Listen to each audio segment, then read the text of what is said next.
Olá pessoal, sejam bem-vindos de volta ao canal. E hoje eu vou contar a história do serial killer chamado Jerry Bruddles, mais conhecido como o assassino do fetiche por sapatos, ou o assassino da luxúria. Por incrível que pareça, seu primeiro sinal de obsessão pelo objeto feminino começou aos 5 anos de idade.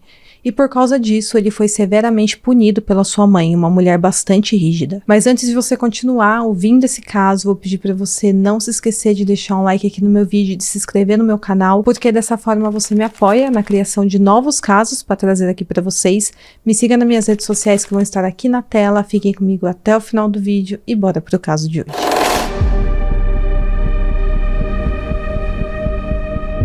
Jeremy Henry Bruddles, mais conhecido como Jerry Bruddles, nasceu em 31 de janeiro de 1939 em Webster, na Dakota do Sul. Ele era o segundo filho de Henry e Eileen Bruddles. Inicialmente, sua mãe não queria outro filho, mas ela acabou engravidando e queria muito agora ter uma menina. Mas ao invés disso, ela teve o seu segundo filho homem. A decepção dela de não ter uma filha mulher refletiu diretamente em uma grande hostilidade com o Jerry. Ela era uma mulher extremamente dominadora e fazia duras críticas a ele. Já com o Larry, seu filho mais velho, ela era amorosa e aprovava tudo o que ele fazia. Quando criança, o Jerry e sua família se mudaram para diferentes casas no noroeste do Pacífico, antes de finalmente se estabelecerem na cidade de Salem, localizada no estado de Oregon. Em 1944, aos 5 anos de idade, foi a primeira vez que o Jerry trouxe para casa sapatos de salto alto. Ele encontrou esses sapatos em um ferro velho onde ele brincava. Ele gostou dos sapatos saltos, agulhas, e por isso ele decidiu guardar para ele. Mas sua mãe, quando viu o menino com sapatos femininos, gritou com ele e falou que ele era uma criança perversa e ordenou que ele levasse os sapatos de volta. Mas ao invés disso, o Jerry tentou esconder aqueles sapatos dela, mas ela descobriu o esconderijo e os queimou. Não tem como saber ao certo, mas aparentemente a reação dela acabou desencadeando algo no menino, pois a partir disso ele desenvolveu uma obsessão por calçados femininos. Nos anos seguintes, o Jerry Bruddles testou os limites de sua nova fixação. Quando ele estava na primeira série, ele roubou os saltos altos da sua professora. E quando uma adolescente visitou sua casa, ele também tentou roubar os sapatos dela. Como essa adolescente era uma amiga da família, ela deitou na cama do Jerry ali para descansar um pouco, mas então ela acordou com ele tentando tirar os sapatos dela. Na adolescência, o Jerry começou a perseguir mulheres, as derrubando ou as sufocando até deixá-las inconscientes e fugindo com seus sapatos. De alguma forma, ele nunca pagou por esses crimes, mas ele passou sua adolescência entrando e saindo de hospitais psiquiátricos. E à medida que o Jerry aumentava sua coleção de sapatos roubados, ele passou a roubar também roupas íntimas das mulheres da sua vizinhança. Esses itens, como explicou alguns autores que estudaram a vida do Jerry, para ele eram objetos misteriosos e proibidos, despertando nele sentimentos eróticos profundos que ele não conseguia entender ou explicar. O Jerry Bruddles pode não ter entendido seus sentimentos, mas quando ele tinha 17 anos, suas fantasias mais violentas se tornaram realidade.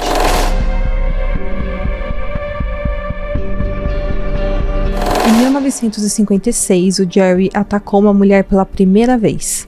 Ele tinha apenas 17 anos na época e se preparou com bastante antecedência para o seu ataque. Primeiro, ele cavou um buraco em uma encosta onde planejava manter suas vítimas como escravas sexuais dele. Então, com uma faca, ele sequestrou uma adolescente, espancou ela e a obrigou a tirar fotos nuas para ele. O Jerry foi pego em flagrante e ele foi então enviado para uma ala psiquiátrica do Oregon State Hospital para uma avaliação. E lá os médicos notaram que ele tinha ódio da sua mãe e também das outras mulheres. Então suas fantasias sexuais tinham origem principalmente no seu desejo de vingança, que começava com a sua mãe e se estendia para todas as outras mulheres. No hospital, as obsessões secretas do Jerry vieram à tona. Os médicos ficaram sabendo sobre sua coleção de roupas femininas e também sobre sua fantasia de colocar garotas sequestradas em freezers, para que ele pudesse reorganizar seus corpos congelados em posições que ele tinha fetiche. Mas por alguma razão, após 9 meses internado, os médicos não achavam que houvesse algo seriamente errado com ele, mesmo tendo sido diagnosticado com esquizofrenia. Alegando que ele precisava apenas crescer e amadurecer um pouco, o hospital liberou o Jerry para viver em sociedade novamente. Ele então se formou no ensino médio em 1957. Pouco depois da sua graduação, ele se tornou técnico em eletrônica e ingressou no exército em março de 1959. mas ele acabou sendo dispensado em outubro do mesmo ano. Aos 22 anos, após voltar para sua casa, ele conheceu e se casou com a Darcy Metzler, de 17 anos. O casal se mudou para uma casa nos subúrbios de Salem e tiveram 2 filhos. Do lado de fora, o Jerry parecia um cara relativamente normal. Amigos e vizinhos lembraram que ele não bebia e nem fumava e raramente ou nunca usava palavrões. Mas as fantasias sexuais do Jerry Brothers permearam seu casamento. Ele exigia que sua esposa posasse nua para ele e também pedia que ela limpasse a casa sem roupa enquanto usava apenas salto alto. E por alguns anos ela obedeceu às ordens do marido. E apesar de agora ele parecer ser um homem de família, o tempo todo um monstro fervilhava secretamente no íntimo do Jerry.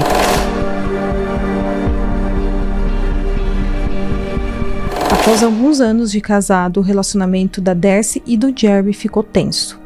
A Darcy começou a se concentrar mais nos seus 2 filhos e começou a recusar as exigências esquisitas do marido. Por causa disso, Jerry voltou a rondar as casas dos vizinhos em busca de sapatos e roupas íntimas femininas, procurando continuar nutrindo sua obsessão de alguma forma. Em 1967, o Jerry estava andando pelo centro da cidade enquanto notou uma mulher. Mais especificamente, ele notou os seus sapatos. Ele a seguiu até a casa dela e esperou do lado de fora até o momento que ela fosse para a cama. Então o Jerry invadiu sua casa, a estrangulou até ela ficar inconsciente e abusou dela. Quando ele terminou, ele roubou seus sapatos e fugiu. E essa vítima sobreviveu ao ataque. Para a mente perturbada do Jerry, esse momento tinha sido algo incrível. Mais tarde, ele testemunhou que o corpo desacordado da mulher o havia excitado. Sua próxima vítima não precisou que Jerry fosse em busca dela. Ela foi direto a ele sem imaginar qual seria o seu destino. A Linda Slauson era uma vendedora de enciclopédias de 19 anos de idade, que em 26 de janeiro de 1968 estava batendo de porta em porta tentando vender os livros. E foi quando ela chegou à casa do Jerry. Quando ele abriu a porta, ele viu a sua chance ali bem na frente dele. Ele fingiu estar interessado em comprar a enciclopédia para atrair a Linda para dentro da casa dele. Enquanto sua esposa e filhos estavam no andar de cima, o Jerry a atraiu até o porão da casa. E lá ele a atingiu na cabeça com uma madeira e a estrangulou até a morte. Depois de matar a Linda, ele escondeu o corpo dela em sua garagem. E lá, ele vestiu o cadáver com diferentes roupas íntimas e sapatos que ele havia roubado ao longo dos anos. E ele a posicionou em poses que ele gostava de ver. Depois ele cortou o pé esquerdo dela com uma serra e o guardou no seu freezer. E durante um tempo ele usou esse pé decepado para ficar colocando sua coleção de sapatos roubados. Pouco tempo depois, ele amarrou o corpo da Linda Slauson a um motor de carro e jogou no rio Willamette. E então a matança, que durou 18 meses, do assassino da luxúria havia começado. Em 26 de novembro de 1968, a Jen Susan Whitney, de 23 anos, estava dirigindo pela rodovia Interestadual 5, entre Salem e Albany, quando seu carro de repente parou de funcionar. O Jerry Brothers a viu na rodovia sozinha e se ofereceu para dar uma carona até a sua casa, onde ela poderia chamar um reboque para o seu carro. Após ela aceitar entrar no carro dele, ele a estrangulou com uma tira de couro e abusou dela. Ele levou o corpo para sua casa e o manteve pendurado em sua garagem por vários dias, enquanto ele vestia, fotografava e tinha relações com o cadáver. Dessa vez, o Jerry cortou um dos seios do corpo e fez dele um molde de resina que usou como peso de papel. Depois ele amarrou o corpo a um pedaço de ferro e o jogou no mesmo rio. Ele jogou também o pé da Linda Slauson, que já havia apodrecido. Algum tempo depois, em 27 de março de 69, o Jerry, enquanto vestia roupas femininas, sequestrou a Karen Springler, de 19 anos, sob a mira de uma arma no estacionamento de uma loja de departamentos. Ele a levou para sua garagem e lá ele forçou a Karen a experimentar suas coleções de roupas íntimas e fazer diferentes poses enquanto ele a fotografava. Ele abusou dela e em seguida a pendurou pelo pescoço na garagem, onde ela acabou morrendo. E novamente ele usou o corpo para suas fantasias sexuais durante dias. Ele também cortou seus seios para fazer moldes de plástico e quando decidiu que era hora de se livrar dela, ele amarrou o corpo a um motor de carro de 6 cilindros usando um fio de nylon para que o corpo não boiasse no rio e jogou no mesmo rio de sempre, o rio Willamette. No mês seguinte, ele tentou sequestrar 2 mulheres, mas seus ataques acabaram não dando certo.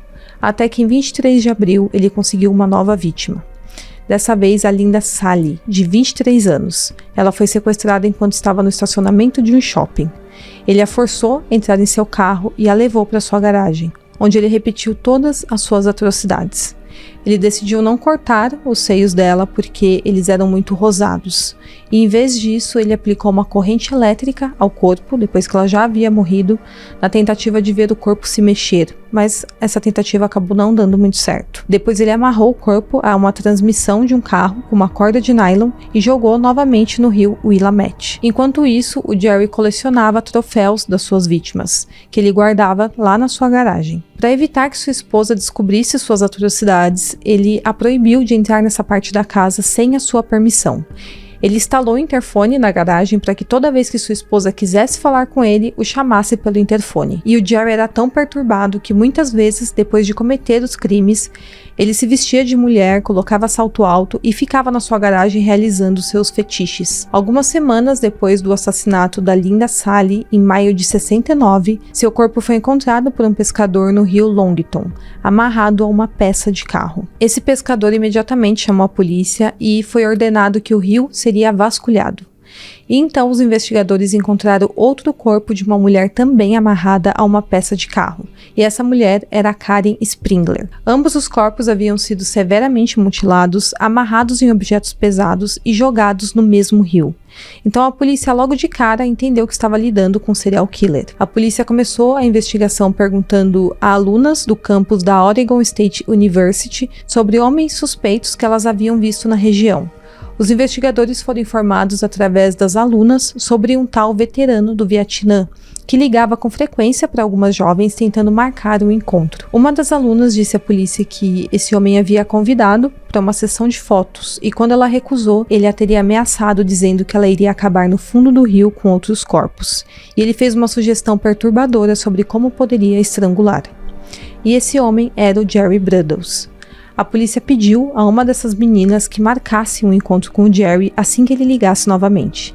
E assim foi feito. Quando ele chegou para o encontro, ele foi surpreendido pela polícia e levado para o interrogatório. Depois que a polícia obteve um mandado de busca para vasculhar a casa do Jerry, e quando entraram na garagem da casa, eles encontraram evidências que provaram, sem sombras de dúvidas, que ele era o autor dos crimes. Havia corda de nylon, roupas íntimas e sapatos femininos.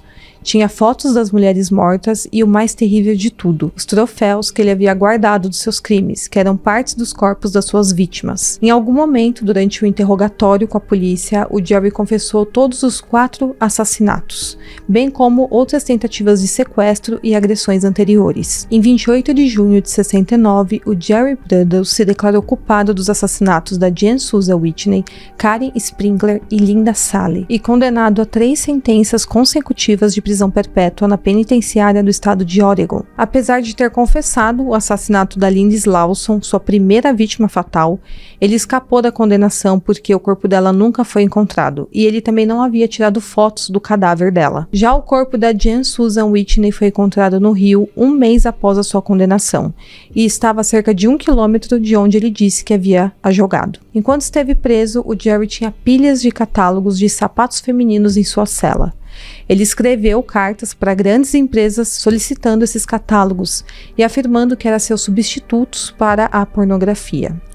Ele entrou com inúmeros recursos para tentar conquistar sua liberdade e em um deles ele alegou que uma fotografia tirada dele com o cadáver de uma de suas vítimas não poderia provar sua culpa, porque segundo ele não era o corpo de uma das vítimas que ele foi condenado por matar. Em 1995, o Conselho de Liberdade Condicional disse ao Jerry Bruddles que ele nunca seria solto. O psiquiatra Michael Stone identifica o Jerry como tendo uma personalidade psicopática, observando sua insensibilidade e falta de remorso por seus crimes. O detetive do condado de Marion, chamado Jim Burns, relembrou uma conversa com o Jerry, quando ele perguntou se o Jerry sentia algum remorso ou pena das suas vítimas. E nesse momento o Jerry pegou meio pedaço de papel da mesa, amassou e jogou no chão. E ele respondeu o seguinte, abre aspas, eu me importo com essas garotas tanto quanto me importo com aquele pedaço de papel amassado, fecha aspas. Quanto à esposa dele, ela pediu divórcio logo após a sua prisão. Ela também mudou seu nome e os nomes dos seus 2 filhos, e se mudou para um local não revelado. Embora a Darcy tenha sido acusada de ajudar e incitar seu marido em seus crimes, ela não foi condenada por assassinar nenhuma vítima. O Jerry Bruddles morreu em 28 de março de 2006, aos 67 anos na prisão, tendo cumprido 37 anos de pena. Ele foi completamente esquecido após a sua morte, especialmente porque assassinos em séries piores que ele surgiram ao longo dos anos. Mas em 2017, seus crimes foram revisitados no Mindhunter da Netflix, e foi quando muitas pessoas tomaram conhecimento dos seus crimes macabros. E foi dado o nome a ele de o assassino com fetiche por sapatos ou o assassino da luxúria. Bom, pessoal, então esse é o caso de hoje. Espero muito que vocês tenham gostado do vídeo. Não se esqueça de curtir, se inscrever no meu canal e até o próximo caso.